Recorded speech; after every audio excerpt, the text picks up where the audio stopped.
Hi. Am I audible and visible? Yes, you are. Oh, nice. Hi, Neil. Once again, from them. Timer.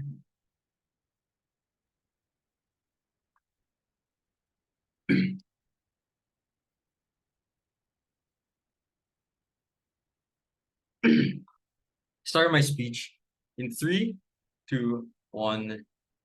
The center left has rested on its laurels for far too long within the upper middle class bubbles it finds comfort in. We all take measures to make sure that the less educated and poorer parts of the nation understand and ascribe to our message, to make sure that we don't just lose the next 10 elections and blame it all the time on dumb voters. A piece of context to set up this debate. One, what does explicitly seeking electoral gains look like? We think it's putting more resources into rural places, for example, the American South, or areas where the educational attainment is often lower than average, like so, for example, ads and messaging, putting more pro-poor policies at the forefront that are still within the political scope of a center-left party. So I would think that things like unions, universal healthcare, solid welfare systems are within the scope of what a center-left party would look like and is going to push for. The question is, how expensive is this going to be? We think it will be a sliding scale of cost, i.e. current strongholds will probably have less funding spent insofar as you're more likely to keep those votes anyway, versus places in which there are more or less educated voters in swing-like areas.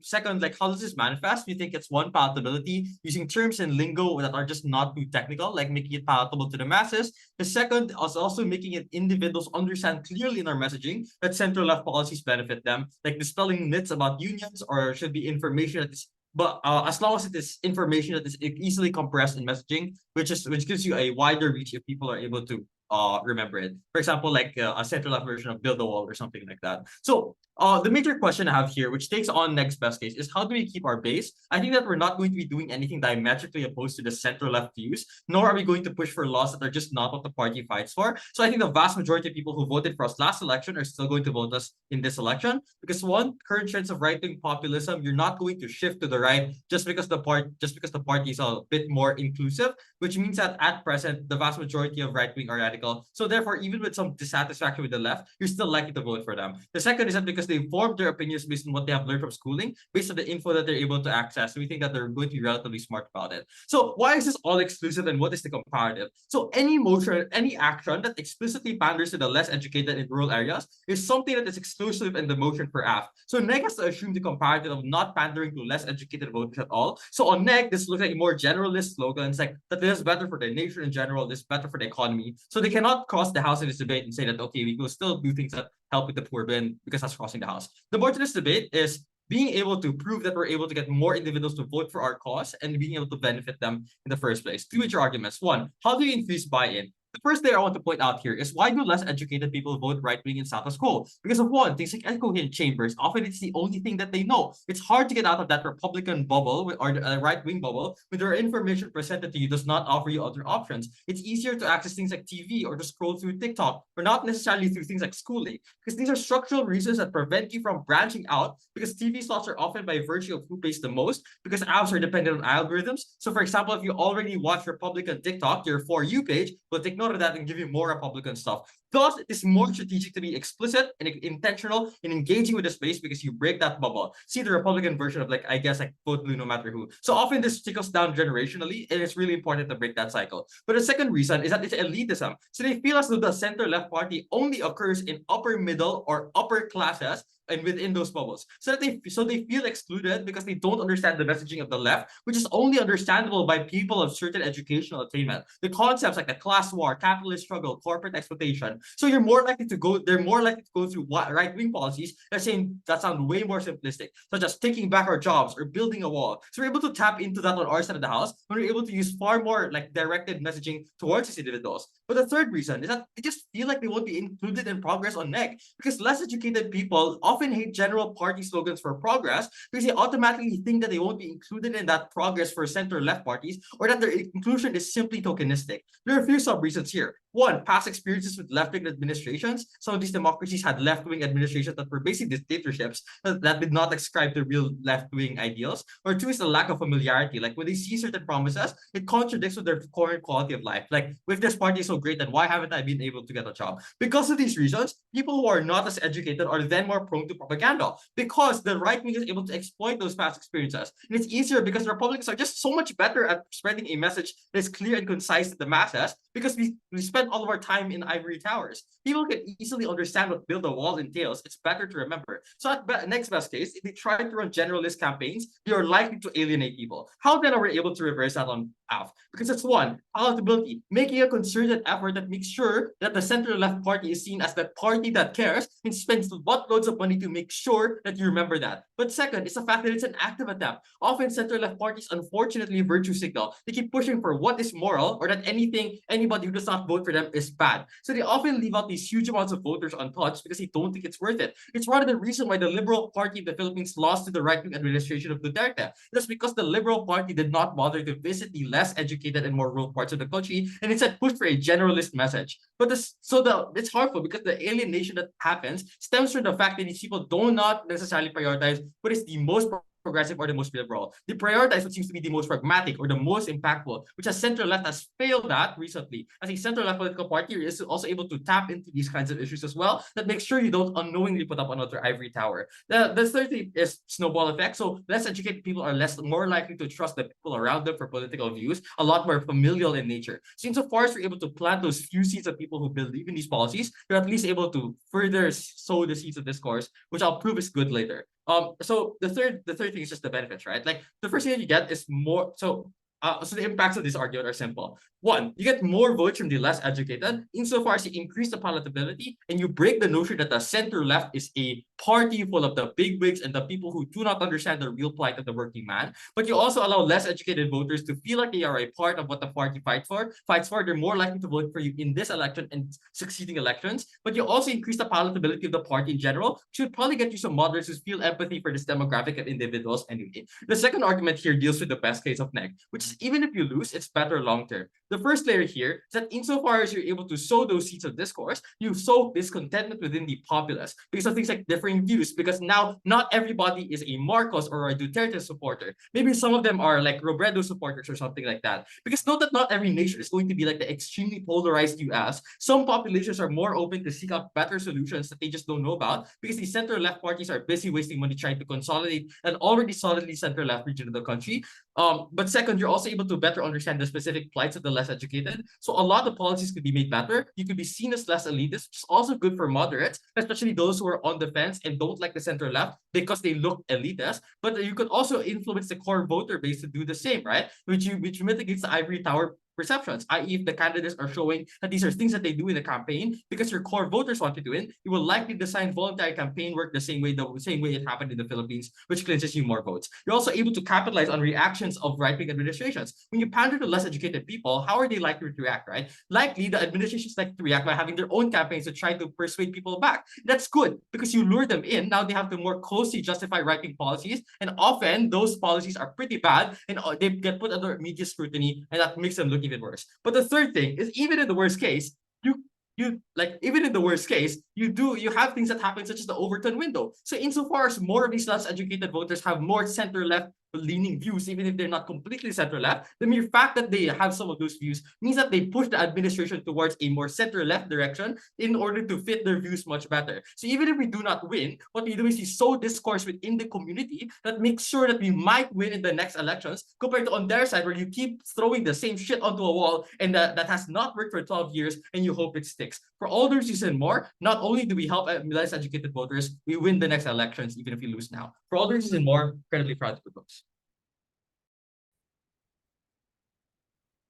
I'd like to welcome up second affirmative to continue their team's case.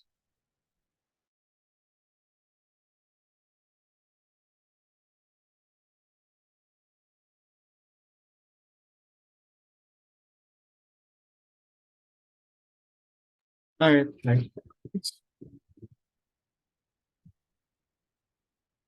Sorry, I didn't catch that. Could you say that again? Oh, sorry. Hello, how's this? I think that's good. Thank you. Okay, my name is David, and I'm going to Hyundai.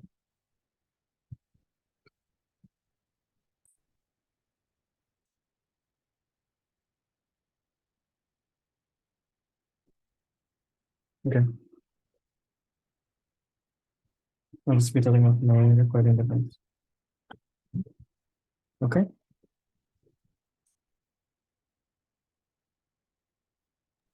David, sorry, could you repeat that? Yeah, sorry. Okay, so I have my timer set up. Yeah, okay. Hi, my name is David Hiende.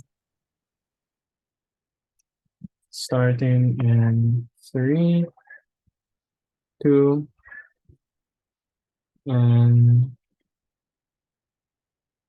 1. I really don't know what to say because the lack of response coming from first negative is just really damning. They just ignore all of the analysis we hear coming from Camille as to why people in the less educated sectors are unlikely to vote for center-left parties in the first place. At that point in the debate, I just don't know what else to do except just flip all of their harms on them and then just rebuild the material coming from first affirmative. So I don't think you need to listen to my speech in order to understand that we already win the first exchange. I just think that second negative has a lot of building to do because they have to build the comparative. They have to explain what they're going to do in lieu of all of this because, like, even if they're just a negative case, they provide no positive material at all in the debate. A few points in my speech are going to be debate winning. 1, on the framing, what it is like to be center-left and why you won't lose your current base. Secondly, some exchange response. Thirdly, how do we get votes? And then fourthly, in the long term. Firstly, let's talk about framing. What is it to be center-left? So they say a couple of things. The first is more polarization.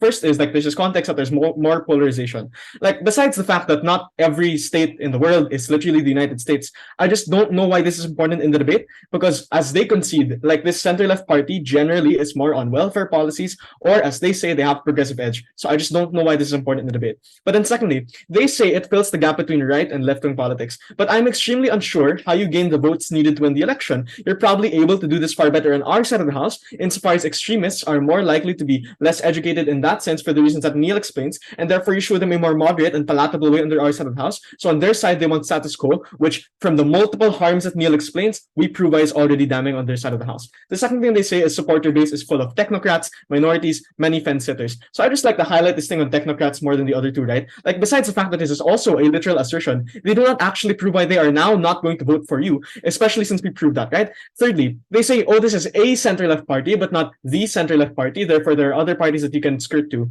I think it's reasonable to assume in this debate that this is a strong center-left party, right? Because if it weren't, then there's literally no debate that happens because nothing in this debate matters if you're not going to get any sort of majority or any sort of significant part of the electorate, right? Like, you need to have a chance to win, and that's the margin, which at no point negative engages on. Second point of framing, will you lose your current base? We say no, and we think that more educated voters are likely going to stay on our side of the house. 2 reasons. The first is knowledge, right? That if you're more educated, you're more likely to find stupid policies to the right, like overspending on the military, obviously not like reasonable, and therefore you're likely to go to the left-wing party as a result. But secondly, it's proximity, right? Like, the reason why vote blue no matter who is so strong is because they know that the most important thing is to not let it fall to the Republicans. They know that like a Democrat is not going to vote for Republican Party because obviously it's more proximate to them in terms of their beliefs. So even if there is some disagreement, it's not going to be material. They say, there's hardly a delta in our case and it doesn't change much, and that needs to be some extent of concession.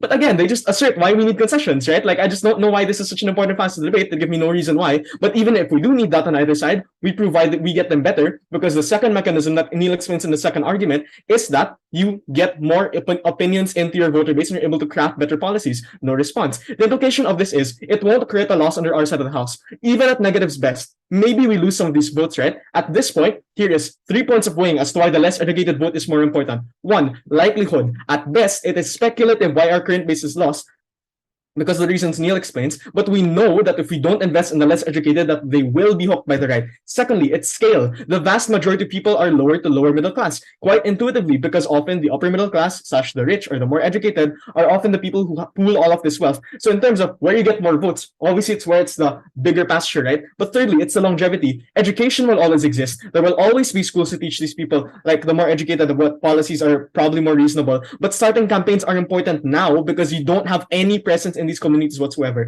At this point, they're out of the debate. Let's do one exchange response. So they say it's principally unjustified and it's unclear for it to be sustainable. Note like this sustainability thing is a pragmatic impact. Obviously, they don't respond to the pragmatics. The second thing that they say in terms of impact is that it dumbs it down.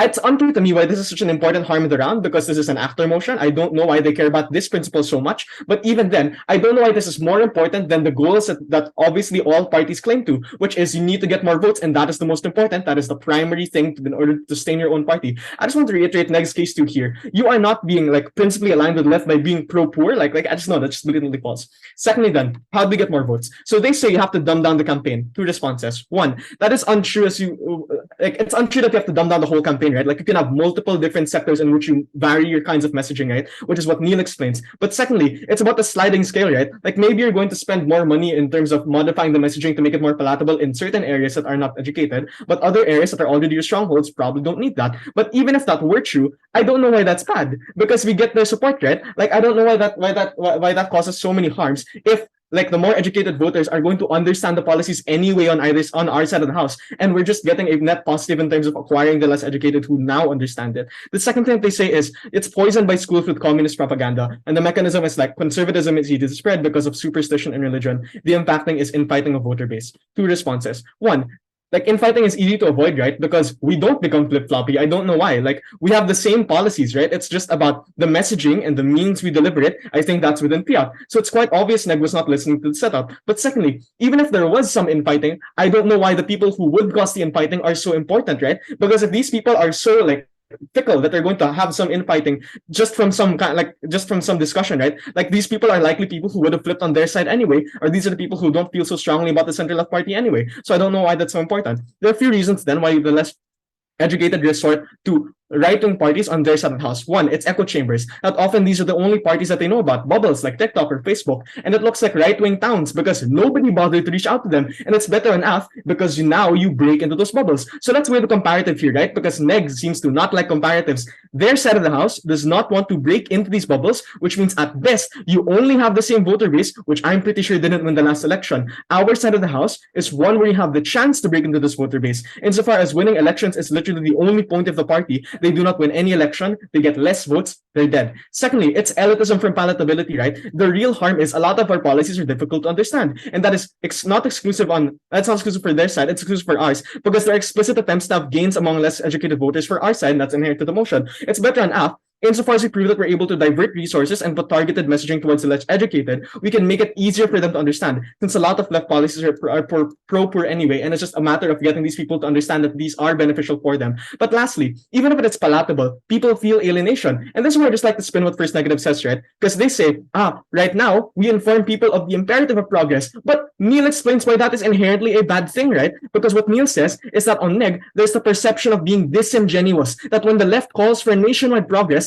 these less educated people don't buy in, because for the longest times, for the 8 years they spent in the Obama presidency, they have felt alienated, that this progress that they've been calling for decades has not actually reached the people who don't have this education. Why can't I get a job? Why can't I get a good education? It's better on affirmative, then it's far better on our side of the house when you do not keep yourself closed off. I just want to ask Neg, why is it that center-left parties almost never win elections on their side? It's because the majority of less educated people do not like you, and Neg is completely fine with not winning any elections. They don't understand the after motion. But obviously, we remove that sense of elitism when we are able to make these things more understandable. Lastly, on the long term, they just say infighting with the party. Obviously, this is not like exclusive, like this is not important, right? But what we say is that you're able to capitalize on the reactions of right-wing administrations. When you pander to less educated people, the right-wing governments are likely to react by having their own campaigns in these places to try to persuade people back. And that's good because you lure them in, right? Now, there's nowhere for them to run, right? Now they have to more closely justify right-wing policies that are often unreasonable, like spending billions or trillions on the military. Now you're able to close that in and justify it within that closed space, and therefore for longer periods of time you're able to justify it to these communities. So obviously, besides the Overton window, besides all of the mechanisms that they just refuse to listen to, obviously we're just winning this debate by now.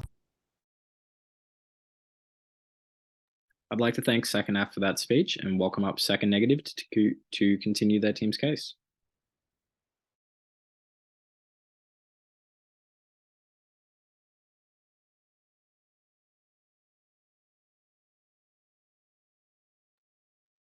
Hi, can I just confirm if I'm visible and audible? You are both visible and audible.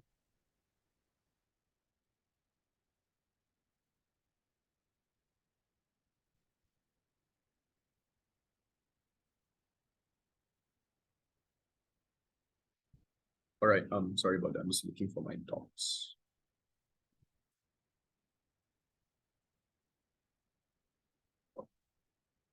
Okay.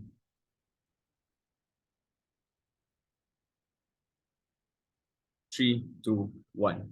Judge, as a center-left party that stems from the idea of progressivism, I don't think they do the job or the gotcha that they think they did when they said, but your incentive is just to win elections. No, that's not the core root of progressivism, right? Because progressivism oftentimes trades off things like short-termist interests or short-termist incentives for a more long-term form of change and outcomes that would be more meaningful. I don't think they hit the mark with the principle. But let me give you other reasons in my speech why side affirmative loses this debate. One piece of framing before I move on. What does this particular seeking explicit electoral gains among this particular voter group looks like? I think it's important to note that there is an overlap of less educated voters in both left and right-wing politics, both right and left-wing parties. And this is a nuance that was missed out by the side of affirmative. The thing that changes in both worlds then is how you pursue the specific voter bases that changes, because the motion says explicitly seek. Therefore, my first response to the side of affirmative is what is the characterization of what this particular seeking of or pursuit of this voter base is going to look like. They said it's not going to be extremely different to the point where we will lose our initial voter base. I don't think this is something that you can just fiat. Lack of this characterization, I don't think that many of the benefits and pragmatics that they claim will manifest in the way that they claim. But second response then on how, like the question towards us on how we get the votes that are necessary to win elections, right? Affirmative claims center-left parties are losers. They just constantly lose, and we always get center-right parties. I mean, the Democrat Party is a center-left party. So if you're talking about big center-left parties in liberal democracies like Europe and like the United States, I think eventually they will get their chance to be in power. If you're a small center-left party, then just join a damn coalition. I don't understand why this particular strategizing is so important. Like they don't prove the urgency of getting this particular voter base. Absence of this, I don't think they prove that it's one that's necessary. But I also don't think you prove you get the votes as much as you assert it, because you're not campaigning to these people in isolation, right? Affirmative asserts that the reason why they maintain educated voters is because people vote based on proximity. No, people don't vote based on issues that are proximate issues. People vote based on changes to those proximate issues, which means even if people care about, I don't know, like the economy or whatever, it's about your solutions to those particular problems in the economy that people will look at. So if the perception of people on the ground in terms of this less educated voter base and you as a party and your initial voter base is one that is different, I'm unlikely to believe that you're going to be able to maintain that initial voter base that you kept, right? Because just because you are platforming these issues more, that doesn't mean people are going to get behind your solutions. First question then, why is the principle important? Because I think it's just highly disingenuous and uncharitable for them to just discount it and say all parties care about is winning elections. Pursuit of progressivism doesn't just include winning things like elections, especially when progressivism focuses on a more long-term reform and change. The reason why the world in affirmative is likely to be short-termist is precisely because they're trying to get the votes of lesser educated voters. And note the framing, right? That there's an overlap of less educated voters in both worlds. It is how we pursue these voters that changes in both worlds, which means in your world now, there needs to be a significant enough change for people that are less educated to see that, this is a new party, because you aren't, new party in the sense that they have changed their strategy and they are trying to attach themselves to new voter bases if you want to claim those benefits. But if that change happens significantly, then you're likely going to alienate previous voter blocs who bought into your ideologies and bought into the way that you were campaigning to them, which means now that there's a significant difference, maybe you get some marginal benefit in terms of the voter base that you get with the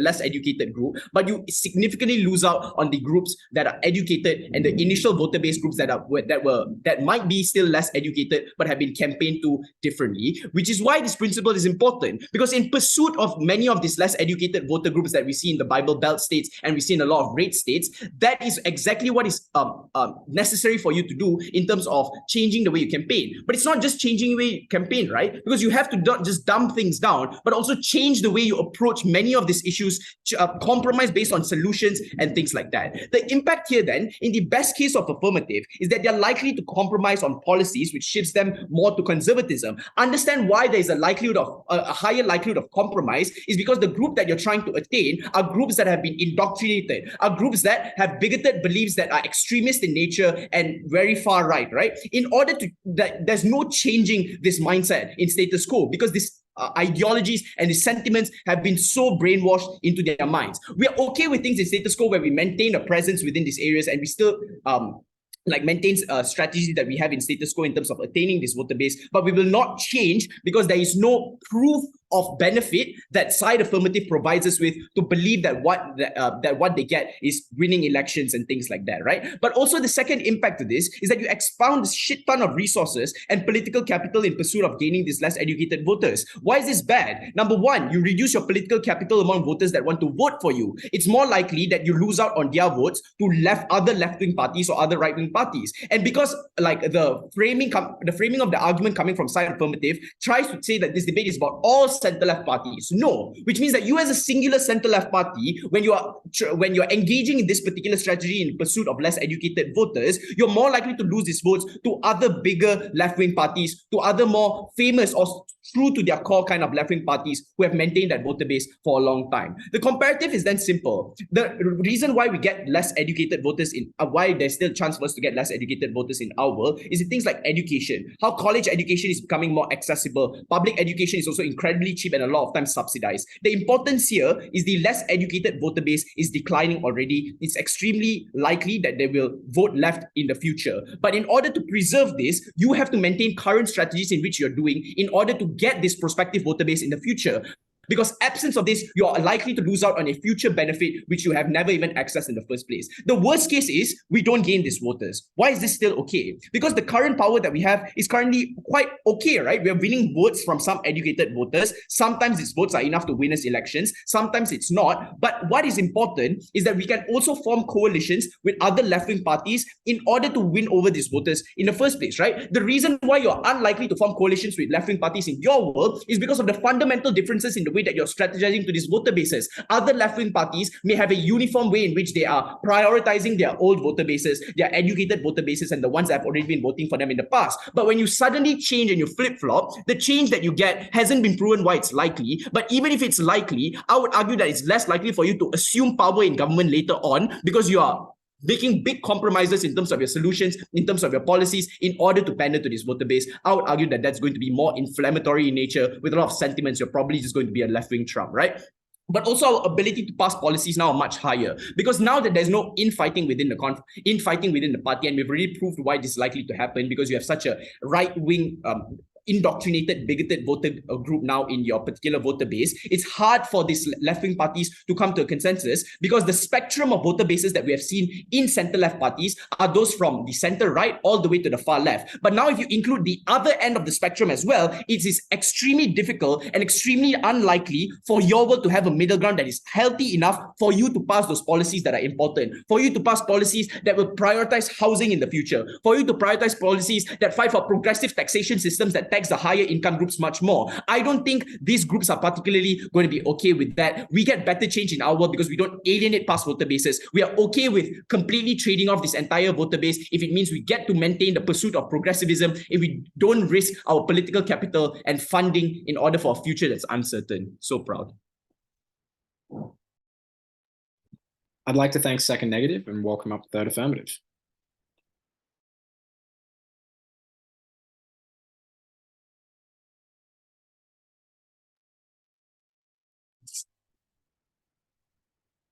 Hello, can I just confirm if I'm audible in this call? You are audible and just Okay.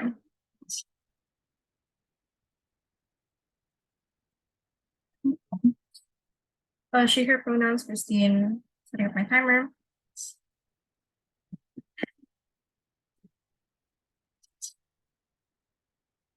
Hold on, sorry, I just need to prompt.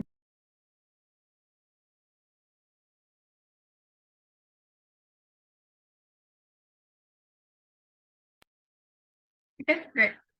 Starting my speech in 3, 2, 1, go. So the way that politics works is not necessarily going to be the most pure votes, going to be the most pure ideals, not going to be the most Puritan ways that you're going to do campaigning. Such is the nature of politics. So there must be compromises, so there must be some shifts, so there must be some changes into how you usually do things if you really do want to win, if you really do want to enact change. That is how things work in reality. So sorry, negative, but I think you need to get out of your liberal bubble as well. Some responses before I delve into my overarching discussions.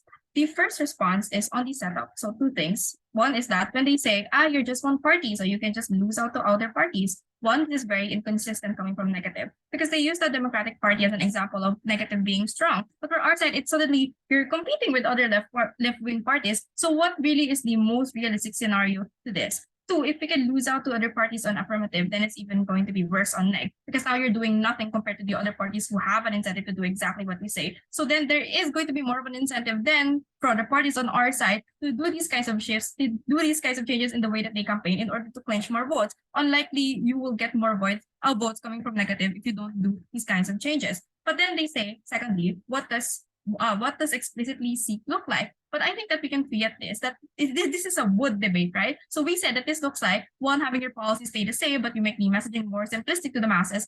Secondly, you divert resources and put more time into visiting right-wing towns. So I think that they're just worth listening right up from my first affirmative speaker as to what the comparative looks like from our side. But then on their side, they say that, oh, you will not change. But honestly, this is damning to their case, that all of their analysis is based on this weird notion that we will change our policies. We already proved to you that you can have different forms of messaging pander to different people. Like, for example, you have messaging for Latin people for Biden, or like BLM for Biden, or like unions for Biden. So like there are literally other ways in order for you to like clinch voters from different demographics. That doesn't necessarily harm or significantly harm the way that the overarching party will do their campaigns. But then they had to fear to do something else. They did not, because they have no comparative, so they cannot build a trip anymore. And from that alone, they lose. But then they say, but the principle. And again, this is the actor motion. So there's literally no explanation as to why this is more important to the party. But then we outweigh this, even if this is the case. Because even if you dumb it down, you need to win elections as a party. Honestly, it's completely weird to me why they want to push a non-existent principle. But then they say, well, they'll get power in negative anyway. If that's true, then the weighing is with regards to the time lag, that the way that you're going to win votes on their side is going to be far, far longer. So there's going to be more Republican policies that are going to be voted into the Senate, for example, and there are going to be more of an uphill battle for you to like push against these kinds of like things that you don't want once you do get into seats. But this is the things that we can do in the more shorter time frame when you do get the votes now, when you win the elections now.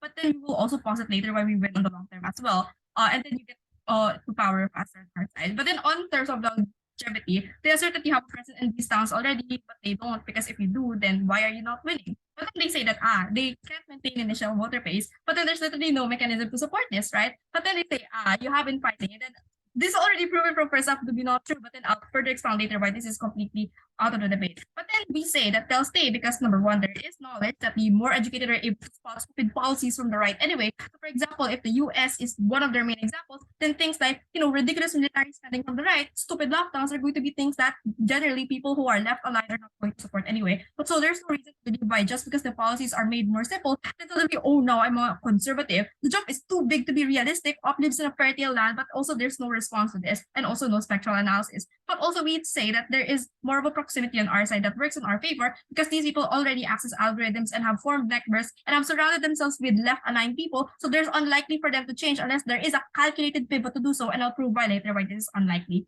But then the last response is that, there's going to be infighting because you include people who were previously right-wing. Number one, this is untrue. Because one, the people who flip are likely not going to be those who are the most radical right-wing people, because the inflammatory radical people likely won't want to hear you out anyway. The people who join our side are likely those who are reasonable, or likely those who are on the fence. But then you also get worse backlash on neg, because people will plaster you as elitist, exclusionary, etc., aka status quo. But then I think then that this is contingent, secondly, on changing policies. We prove to you that we don't, because fiat, which neg never seems to understand. So obviously, like, there is a lack of listening coming from neg. But then we also told you that the extent of this is significant, because not many people stick with the party for years only to leave just because they cater to the poor now. Like, who does that? Like, what is the tipping point? But even at their best, this is a short-term harm. So sure, even in the case that they leave, but waves of less educated voters will now have a huge influx and will support you because you're the party of the people now. So obviously, even if they do leave, we have other people who will vote for us anyway. Discussions, first on winning votes, second on the long term.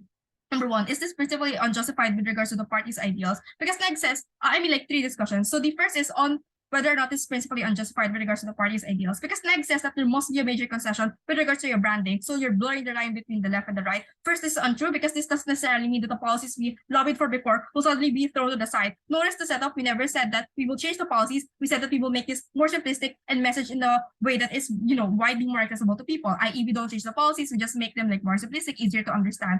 But also, this is asserted, they weren't really able to discuss why this is true. But thirdly, this is more utilitarian but still valid, that people who are in the center-left party are interested anyway into getting these people as part of their voter base because, again, they want to win. Second discussion, where do we get more votes? Because Neg says that there will be infighting, so they will hop to another party and you lose votes. Firstly, where? What party? This is just uncertain. like literally didn't give any reason as to why this will be the proximate reaction. So it is unclear to me why a change in messaging or campaign efforts will necessarily be the tipping point for them to suddenly move to another party if they are so like sure in the kinds of policies that the center-left party will want to lobby for in the first place. So the nuance in the debate is then like whether these people are like, hold on, my doc just froze.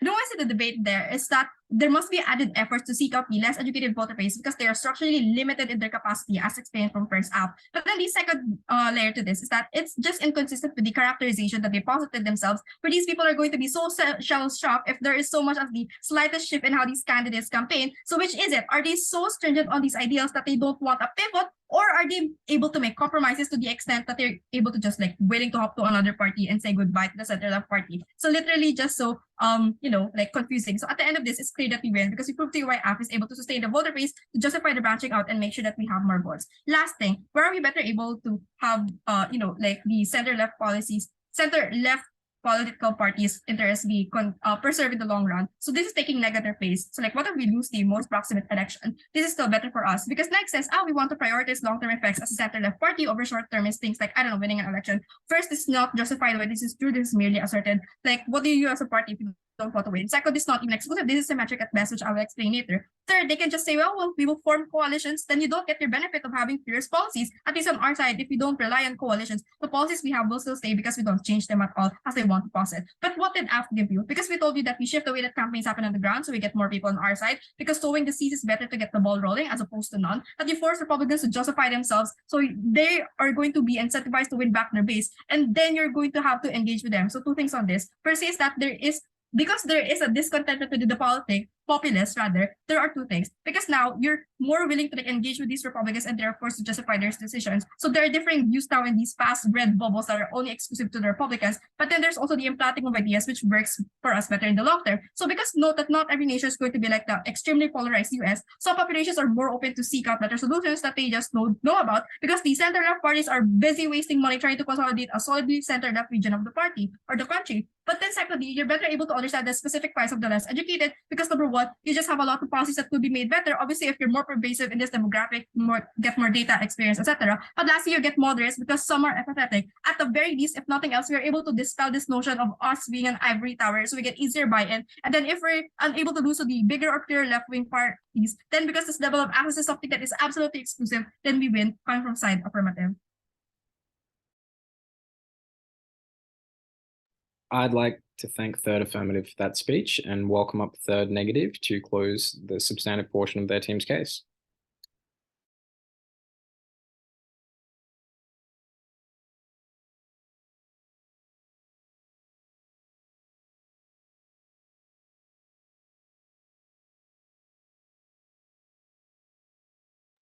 Hello, can you hear me? I can hear you. All right, thank you.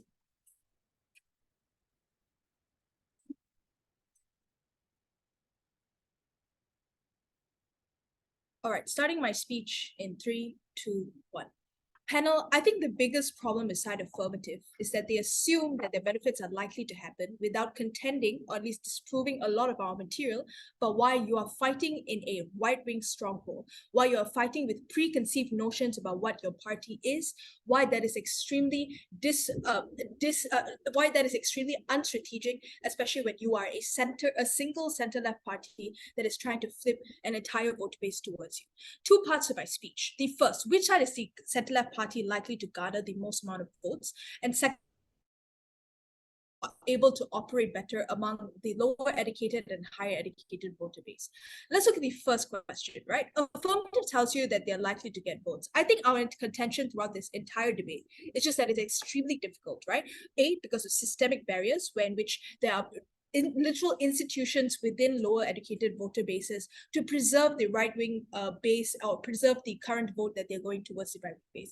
But secondly, there are also a lot of social barriers as well. There's always going to be a disgust towards any policy that seems even remotely left-wing because of the fact, remotely left because of the fact that they've been indoctrinated throughout many generations to believe that the right-wing party has always their best interest in mind, right? So AF has to concede that it will be difficult, especially as a single party, that is going up against a voter base with a lack of education and a precedence of voting for right-wing policies. This is particularly important, and we've said this time and time again, because voters have a tendency to inertia, right? If they feel comfortable voting with a right-wing party, it is extremely difficult for you to flip that entire voter base. But also, secondly, there's an expectation of the same type of campaigning, right? Using sentiments that are catchy and easy to understand. Because you note that affirmative will have to go up against right-wing parties, and I don't think they properly explain as to why you're able to go up against them when we've given you reasons to suggest that they already have an asymmetry of power when it comes to already capturing the sentiment or the interest of the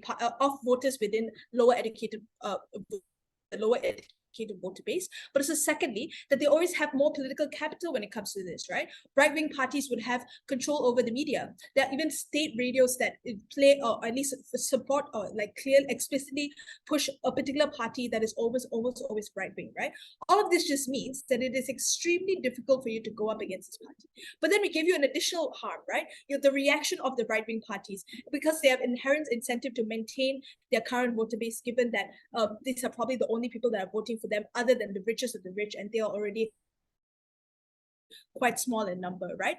F tells you that this is good because you lure them in. But I don't know why this is a benefit. Perhaps you put them in a more reactionary position, but argue in this reactionary position, they will always win. They have control over your state media. They have control over the sentiment within this voter base, which is that the system is broken and the left controls the system. So you have to vote the right because we are against the system. This is literally what Trump did to a high degree of success, which is why he was able to get a large amount of voters. Even if you manage to tackle all of this with the resources that a single center left party has, and especially if F characterizes his party to be one that is always losing, so I argue that they don't really have that much money to begin with.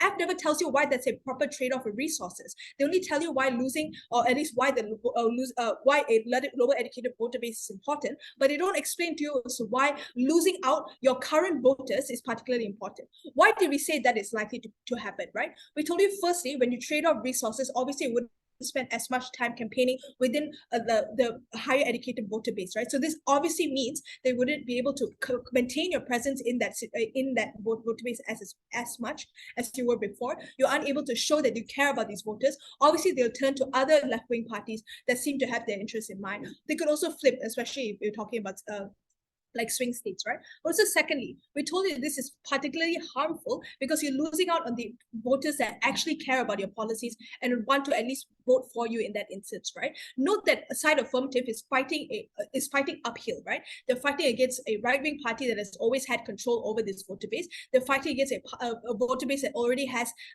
preconceived notions against you, and all of their arguments about why you change persuasion, why you sow seeds of discord, etc., is extremely difficult, right? And it takes up a lot of resources. I don't know why it is firstly likely, or secondly a good use of your resources. Why did they tell you then that the lower educated voter base is important? They told you that there's a higher likelihood of you winning them, but argue that just because you are in there, it doesn't necessarily mean that you are able to convince voters to vote for you, or to a large extent in which you are able to win this voter base, right? I think I've already taken that down sufficiently. But also scale. I think we've already contended that college, the education in of itself is more accessible. You have online education. You have more public education that is cheaper to access. So already shrink. Given that, I don't know why you have to expend resources into this voter base, given that they're shrinking. So if all of their benefits on side affirmative are naturally long-term, right? Because the campaigning process is one that takes probably years, or at least to gain the trust of this voter base that was never voting for you in the first place. Given that it already takes place in the future, and given that this voter base is already declining, I don't know why it's important then. It's a waste of resources. It is unstrategic. Let's look at our exclusive benefits, right? Maintaining the principles of this party. Because note that affirmative has to contend to some level that there would be some change in policy, at least a little bit, right? Because they've been extremely soft in but they would just change their messaging. Although it's fair for you to change your messaging, I'd argue that it is also fair for us to argue that you have to have some change in your policies if all the arguments are true, that they are perceived to be elitist, that they're perceived to be only pandering to higher income or like higher educated voter bases. All of this just means that because you have to at least have some level of change, and note that F's inability to concede to this is what harms them in this debate, because it also disproves their likelihood of winning these voters in the the first place, it is important because this party obviously maintains their principles. Obviously, individuals within the party would want to continue only if the party is fighting for the same things. I think then their attempts of dismissing our principles is just extremely disingenuous and hurts them within this debate. We've also given you reasons to suggest that we reduce infighting, right? Because you cannot fiat on side affirmative that the whole party will agree, even if it is just the messaging that changes the side affirmative. Because obviously the messaging will have to turn to more sentimental things, to more reactionary things, to respond to whatever the right-wing party throws at you within this voter base. Given that, I would argue that not everyone within this party agrees with that. Your interest as a party would be to maintain whatever people are working within the party right now. Obviously, you wouldn't want to lose that, especially if you're a single party. What is the comparative? And note that affirmative accuses us of not having comparative, which is ridiculous. So here it fucking is, right? First, we maintain our resources within a voter base that is already winning. Given that, we've proven to you why center-left parties are already seeing some level of success.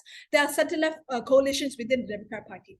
Within Western liberal democracies, they are in the ruling coalition, right? All of this just means that we're already doing okay. I don't know why we need to win a shrinking voter base that is unsustainable and extremely difficult to build. But even if we're not really okay with our current power, I don't know what's the delta outside affirmative, because I'd argue that there are so many other systemic barriers that exist, right? They're all like your state legislation, which might be so conservative in nature and wouldn't want to pass the policies that you want to run. Your cooperation with your voter base, who see your messaging as one, but when your policies seem to stink of left-wing policies, they're going to reject you and they're going to vote you out. All this just means that it is extremely unstrategic for on side affirmative. Second question, which side is a center-left party able to operate better among the lower educated voter base?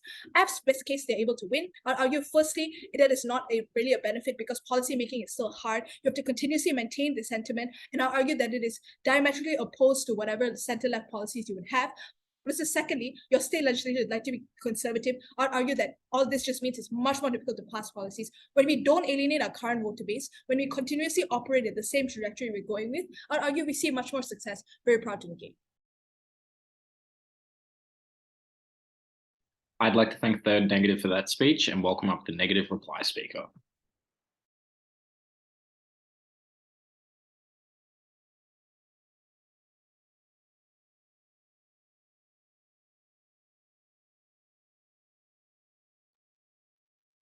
Hi, am I visible and audible? Yes, you are.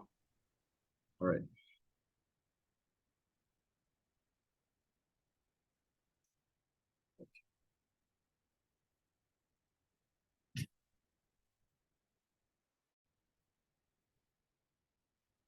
Starting my speech in 3, 2, 1.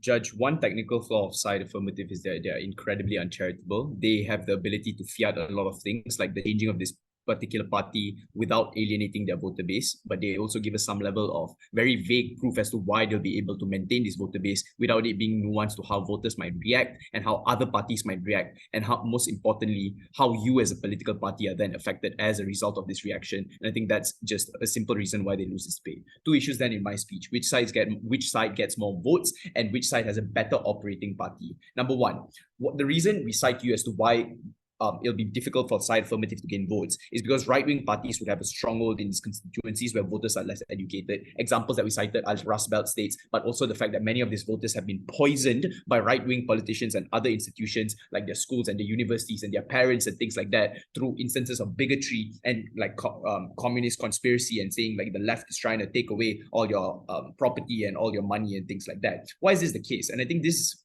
quite clear coming out from the side of negative, right? That the ideology of conservatism is one that is easier to be bought by less intelligent voters because it is based off things like superstition, culture, and religion. Partisanship in terms of like us against them narratives where politicians can pander on this form of partisanship in order to gain the votes from them, but also things like supremacy of religion and the belief in there being less separation between church and state. And I think this has been proven in status quo, right? The idea that it is so hard to dislodge this particular stronghold that these right-wing political parties have within this particular area, which means that the changes that you have to explore on your side are things like, how do we reverse the brainwashing that has been done? How do we reverse years and years of bigotry that has been embedded into the mindsets of these people, I don't think you prove why those resources will be used in that particular manner. I don't think you get to fiat the change. But second prong, then the reaction of right-wing parties, understand that they just fiat a lot of times that, oh, educated voter bases can still see what you're doing, right? They can still understand your messaging and we can have different messaging to different people. I'll deal with that different messaging thing later. But number one, you're not campaigning in isolation. And Catherine explained this beautifully when she said right-wing parties have an incentive to maintain this voter bases, especially when these are the constituencies that are kingmakers in every election. You're probably placing them in a position where they can be more reactionary, more inflammatory. And for you to compete against this as a center-left party, you have to amp up all this bad shit as well. I would argue that's worse for you in your side, because that you actually will alienate your voter base. But even if you manage to tackle this, I don't know how century-old problem of like bigotry and racism and things like that, they don't prove why this is a worthy trade-off in terms of resources and political capital, especially when we've already proved to you that it's a shrinking voter base, that access to education is increasing, people are growing increasingly educated and buying into more left-wing policies. I don't think you prove why that trade-off is then worth it. But thirdly, then on the alienation of current voter base, and this is when affirmative said you can have different messaging when talking to different groups of people. Number one, dude, people don't live in boxes where you can just send messages to their brain, right? People communicate, voter bases interact with each other. But also secondly, there's an overarching message that probably this party wants to send out, and we don't get a clarification on what this particular overarching message looks like, because what will take the top spot? Is it your inflammatory dumbed down form of sentiments that you used to get this lower educated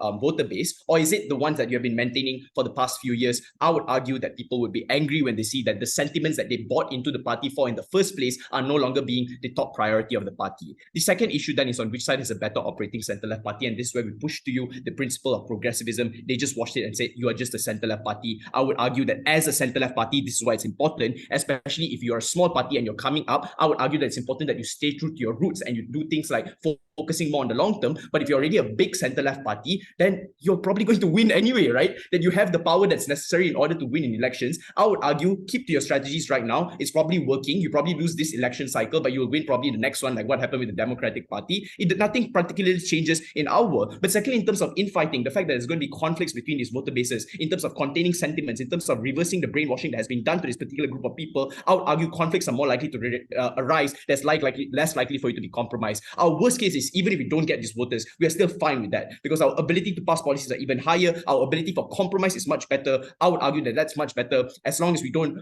trade off our long-term outcomes and our long-term goals. As long as we don't alienate past voter bases, I think we'll be fine.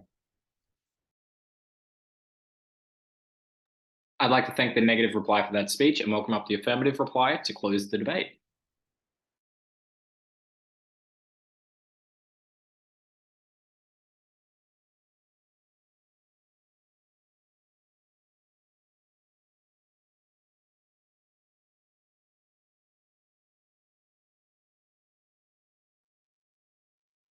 Okay, hello.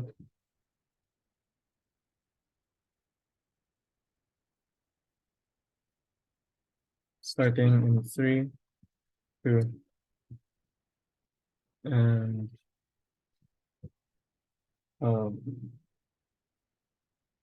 one. Negative is confusing in this debate and will obviously lose because they work in two different contexts. It is unclear why, on their side, when we give them a plethora of responses as to why the center-left parties are currently failing in status quo, their response is just, oh, we're strong, we're like the Democratic Party. But whenever it's about, like, explaining why the center-left parties are going to lose on our side, it's, oh, you're going to have multiple other parties that you have to compete with. Like, I don't know why. Like, they up until the end of this debate, they just assert as to why that is the case. Let's do a few things to clear up this debate.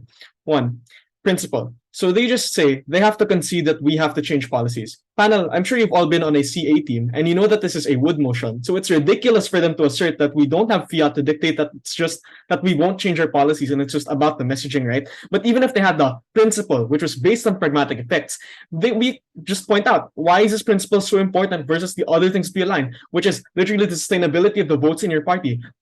They, up until the end of the debate, just don't give a response to that. Next thing then, where do you get more votes? So they say this major claim of infighting when you include the brainwashed right-wing people. One, we gave reasons as to why that's not true, right? One, the people who flip are likely not going to be radical. Like the inflammatory radical people likely won't want to hear you out anyway. And we gave this from third F. The people who join on our side are likely those who are going to be reasonable anyway, right? In fact, if your problem is backlash, we would say that you get worse backlash on negative because now you maintain the same kind of policies that people plaster you for. People will plaster you as elitist because you don't want to explain to them. You don't want to reach out to them. They will brand you as exclusionary because you talk about the generalist campaign slogans that for far too long these people have felt is disingenuous. Like, I don't know about you, but the insistence on this idea that all conservative individuals are conspiracy theorist Bible thumpers is frankly insulting and is the exact reason why current rhetoric of Neg's party is why they lose so many votes and why they lose so many elections. But secondly, the extent is insignificant, right? Like, never do they explain why the extent of infighting is so huge. At best, they just like give us a bunch of like jargon as to why this is going to be they just give a bunch of rhetoric as to why this is probably going to be the case, but never do they structurally prove this. But even at best, this is short-term harm, right? Like, I don't know why this tarnishes the long-term so much when in the issue of the long term, they give little to no response. So it's unclear why this is important if we can trade them off for waves of new voters. If their harm is you lose your base, it is unclear to me why they would flip to another party. Likely that they have voted for you in the past few elections. If anything, they're more bolstered because now they know that they have more numbers and can realistically win the next election, etc. Right? Like, if this is the US where there are only two parties or a multi-party country, their arguments don't make sense in both contexts and our arguments work in both. So obviously, if you're talking about, oh, we're gonna win on either side, it's about how fast can you win on either side. It's about how strong can you make your long term on either side of the house, right? They said, we gave you reasons why they won't flip because there are barriers. Like, I just like to point out, right? Third Neg just lies about this. They don't build at this at all in their first two speeches, and this only came up at third, so this can't be credited. But obviously, it is not responsive to the multiple reasons we gave as to why you're likely to fail on their side of the house. Next, they say, campaigns with journalist slogans.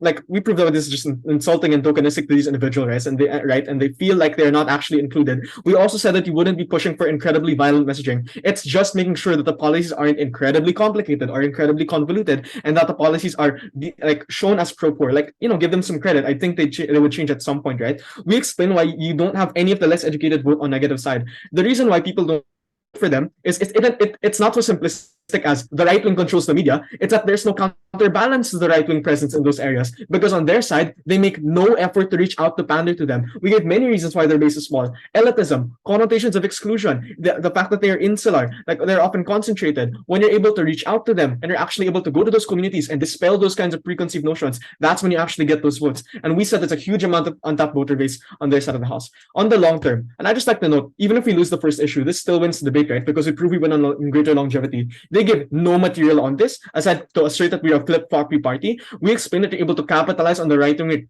reactions when you lure them in and force them to defend their absolutely flawed policies like extreme military spending, etc. Or you sow the seeds of discord and discontentment, or at the worst, the Overton window. For all of these reasons, you talk about the short term, we win by a lot. You talk about the long term, we win by a mile. And that's why UP Diliman advances to the grade.